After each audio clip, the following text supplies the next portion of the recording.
सुरेन्द्रे च कौशिके पाद संस्पृशि निर्विशेष मनस्काय श्री वीरस्वामिने नमः। आर्हत वाङ्मय में कहा गया है, सवणे नाणे बिन्नाणे पच्चखाणे संजमे अनन्हवे तवे चेव बोदाणे अकिरिया सिद्धि। सत्संगत शब्द चलता है। हमारे यहाँ रात्रि के कार्यक्रम को भी इन वर्षों में सत्संग के रूप में अभिहित किया जाता है आश्रय। और वैसे सत्संगत सत्संगति बहुत प्रसिद्ध शब्द हैं। सत्संगत यानी सताम संगतम, सताम संगति ही, जो साधु जन हैं उन साधु जनों की संगति करना। सत अच्छा, अच्छी संगति करना। अच्छी संगति किस रूप में हो सकती है? साधु पुरुष हैं, चारित्रात्माएं हैं, उनकी पर्युपासना करना, श्रवण माहणों की पर्युपासना करना सत्संगत हो सकती है। दूसरी बात, चारित्रात्मा हमेशा मिले न मिले, अच्छे साहित्य को पढ़ा जाए तो वह पठन के रूप में सत्संगत हो सकती है। और मीडिया के संपर्क में रहते हैं, टेलीविजन आदि के द्वारा संतों का, धर्मगुरुओं का अच्छा प्रवचन सुना जाए तो वह भी एक प्रकार का पूर्णतया प्रत्यक्ष न भी हो तो भी किसी रूप में सत्संगत हो सकती है। प्रश्न है कि श्रवण माहन यानी साधुओं की पर्युपासना या सत्संगत करने से क्या लाभ हो सकता है? सत्संगति क्यों करनी चाहिए? इस संदर्भ में हमें आगम से उत्तर प्राप्त होता है। साधुओं की संगति करने से पहला लाभ यह हो सकता है कि श्रवणे, सुनने को कुछ मिल जाए। हालांकि साधु मौन ध्यान करने वाले हों, बात न करें तो मान लो सुनने को न भी मिले, पर जो थोड़ा वचन का प्रयोग करने वाले हैं, प्रवचन देने वाले हैं या वार्तालाप करने वाले होते हैं तो उनको सुनने का मौका पर्युपासना करने से मिल सकता है। जो आदमी साधुओं के पास आता ही नहीं है तो प्रत्यक्ष रूप में उसे साधुओं के वचन सुनने का मौका कैसे मिले? तो पहला लाभ पर्युपासना करने से श्रवण के रूप में हो सकता है। यह श्रवण भी ज्ञान का एक सक्षम माध्यम बनता है। 10वें आलियम में कहा गया है, सोचा जानई कल्याणम, सोचा जानई पावगम।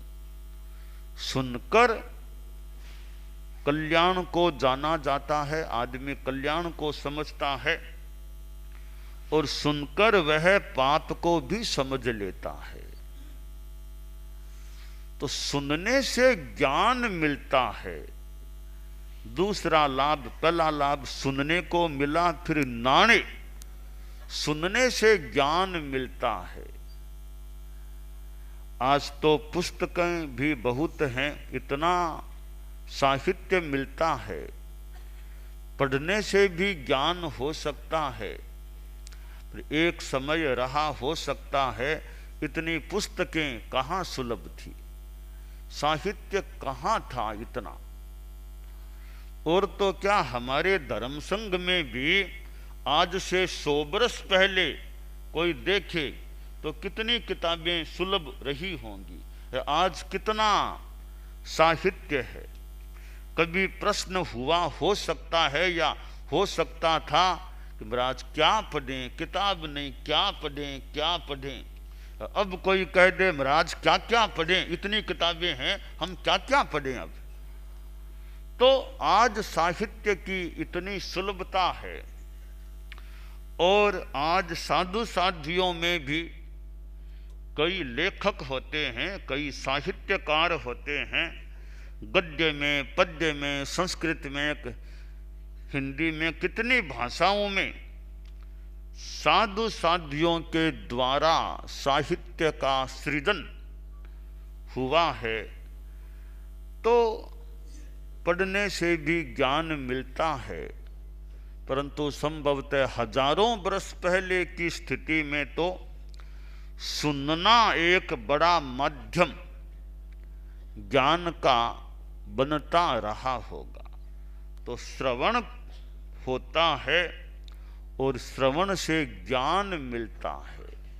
फिर ज्ञान के बाद विज्ञान, विज्ञानी, हेय उपादेय का विवेचन हो जाता है। इस रूप में विज्ञान होता है। और विज्ञान हो गया, विशेष ज्ञान हो गया, विविक्त ज्ञान हो गया, विवेक हो गया। फिर आदमी सोचता है कि जो पाप हैं उनका प्रत्याख्यान करूं, पापों को छोड़ूं।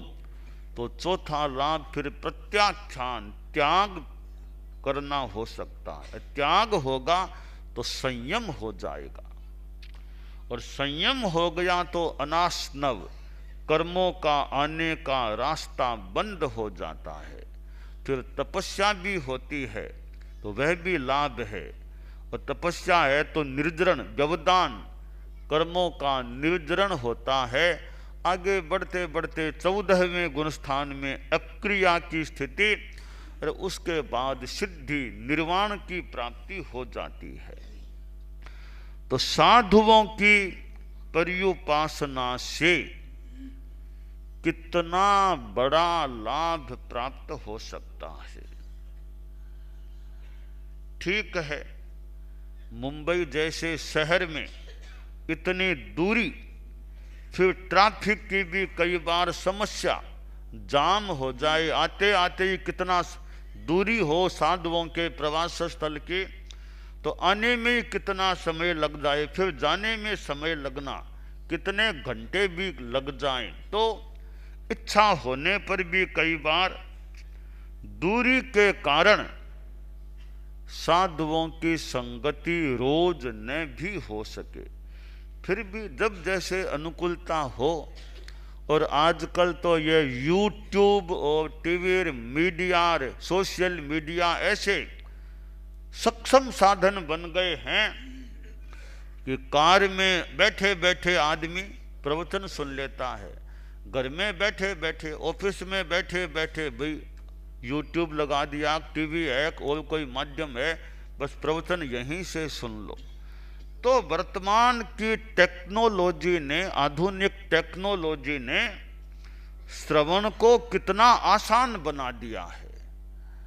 आज से 100, 150, 200 बरस पहले आपके पुरखे जो श्रावक रहे होंगे, वे तो कहीं जाते होंगे, मेवाड़ जैसे अमुक गांव में जाओ, व्याख्यान सुन के आए, जाते तो उनको मान लो सुनने का यो मौका मिलता।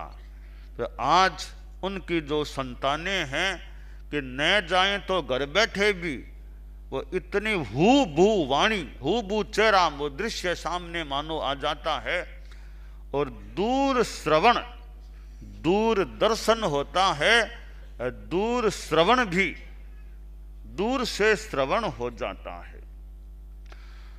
तो सत्संगत होती है। कोई यह सोचे भाई कि जीवन में तो लोग उतारते नहीं हैं, तो कोरा सुनने से क्या फायदा है, कि लोग जीवन में नहीं उतारते तो सुनने से क्या फायदा है।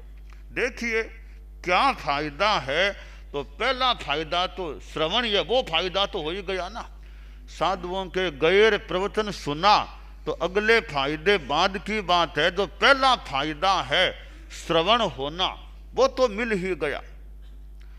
और मान लीजिए 1 घंटा आपने किसी साधु का प्रवचन सुना, 1 घंटा सुना, 24 घंटों में आपका 1 घंटा तो सफल हो गया। अब यहां आप लोग बैठे हैं, मान लो, अब यहां मान लो 1 घंटा 2 घंटा जितनी देर भी बैठेंगे, तो पहली बात है आप कितने सांसारिक कार्यों, सावध्य कार्यों से आशा करें प्राय मुक्त हैं। घर में होते, ऑफिस में होते, दुकान में होते तो सावध्य कार्य, लेन देन आदि हो सकता था, परंतु यहां उन सावध्य कितने कार्यों से आप उन पाप से, क्रिया से कितने मुक्त हैं। दूसरी बात, अब सामायिक है तो प्रवचन के साथ, कार्यक्रम के साथ आपको सावध्य योग त्याग रूप सामायिक का लाभ भी यह प्राप्त हो सकता है, सामायिक करते हैं तो। तीसरी बात है सुनते हैं तो कई जानकारियां भी मिल सकती हैं। और कई बार खुद के जीवन की कोई समस्या होती है, उसका समाधान भी प्रवचन सुनने से कोई उत्तर मिल सकता है। और सुनते सुनते कई बार मन में परिवर्तन भी आ सकता है, दिशा और दशा जीवन की बदल सकती है। और सुनते सुनते कई बार वैराग्य भाव तक आ जाए, आदमी सांसारिक जीवन को छोड़ने का भी संकल्प कर ले।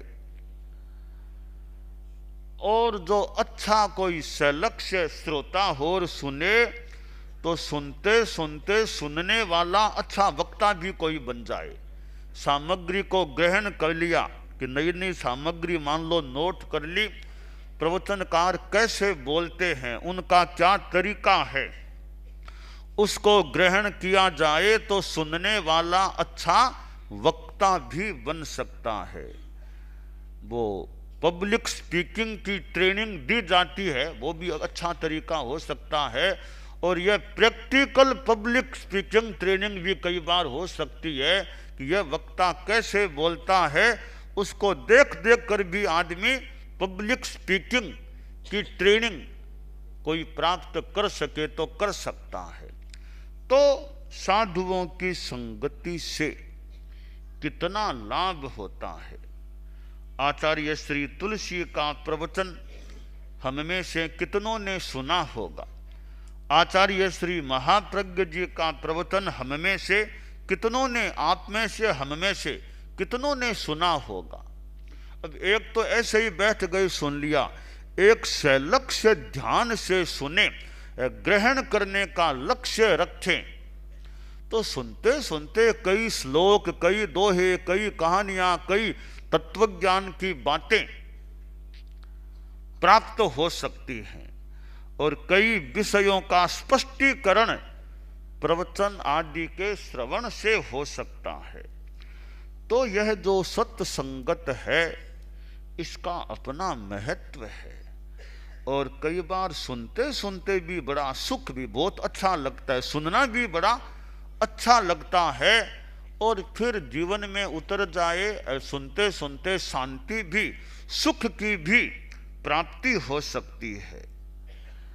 तो यह जो धार्मिक जगत में सत्संगत की बात आती है, संतों के संपर्क में आना, किसी संत के सामने बैठ जाना, संत बात न भी करे, गुरु बात न भी करे, तो भी आदमी सामने बैठा है, यह भी एक अपने आप में अच्छा कुछ लाभ का सौदा, लाभ का कार्य हो सकता है। साधुओं के दर्शन ही अपने आप में पवित्र हैं।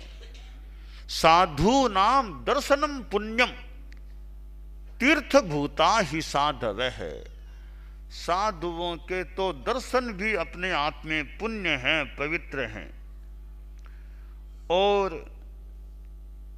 कभी ज्यादा समय तो नहीं मिलता, एक घड़ी भी पर्युपासना कर लो, कि एक घड़ी भी नहीं तो आधी घड़ी भी कर लो, पाव घड़ी भी कर लो। एक घड़ी आधी घड़ी, आधी में पुनि आध, तुलसी संगत साध की हरे कोटि अपराध। कि थोड़ी देर की भी त्यागी साधुओं की संगति मिल जाए, साधु त्यागी हो, साथ में ज्ञानी भी हैं, वक्ता भी है, तो और कुछ अधिक लाभ भी ज्ञान रूप में भी मिल सकता है। साधु वक्ता न भी हो तो साधु का चारित्र है, वो बड़ी बात है। वक्ता तो कोई हो अथवा न हो, तो साधु को चारित्रवान तो होना ही चाहिए। ज्यादा ज्ञानवान विद्वान कोई हो अथवा न हो, परंतु आचारवान तो साधु को होना ही चाहिए। तो साधुता की मुख्य कसौटी सम्यक ज्ञान, सम्यक्त्व और आचार है। विद्वत्ता वक्तृत्व है तो सोने पे सुहागा वाली बात हो सकती है, वो मूल कसौटी नहीं है। मूल कसौटी साधु की त्याग है, संयम है, सम्यक्त्व युक्त संयम है, वो साधु में होना चाहिए।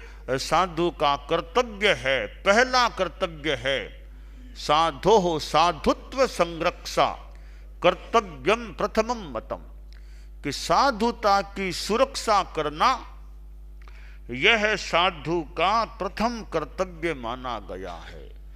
तो यहाँ मुलुंड में इतना बड़ा साधु समागम हुआ है, ये कभी कभी कोई ऐसा मौका आता होगा, इतनी संख्या में साधु साधियों का समागम किसी क्षेत्र में होता है, कभी कभी कहीं कहीं होता भी है, तो बहुत अच्छी बात है कि इतनी चारित्रात्माएं, इतने साधु साध्वियां एक क्षेत्र में समागम करती हैं, और वह क्षेत्र भी मानो धन्य हो जाता है जहां एक बड़ा समागम साधु समुदाय का, चारित्रात्मा समुदाय का होता है।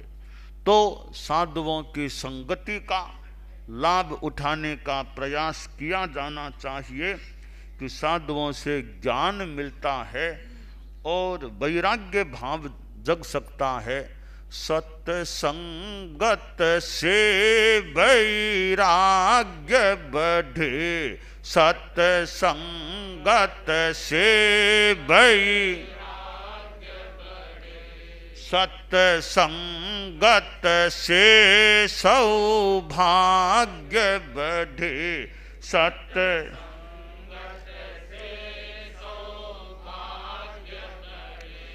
दीपक से दीपक जलता है, दीपक से दीपक जलता है, सत्संगत से सुख मिलता है, सत्संगत से सुख मिलता, सत्संगत से सद्ज्ञान मिले, सत्संगत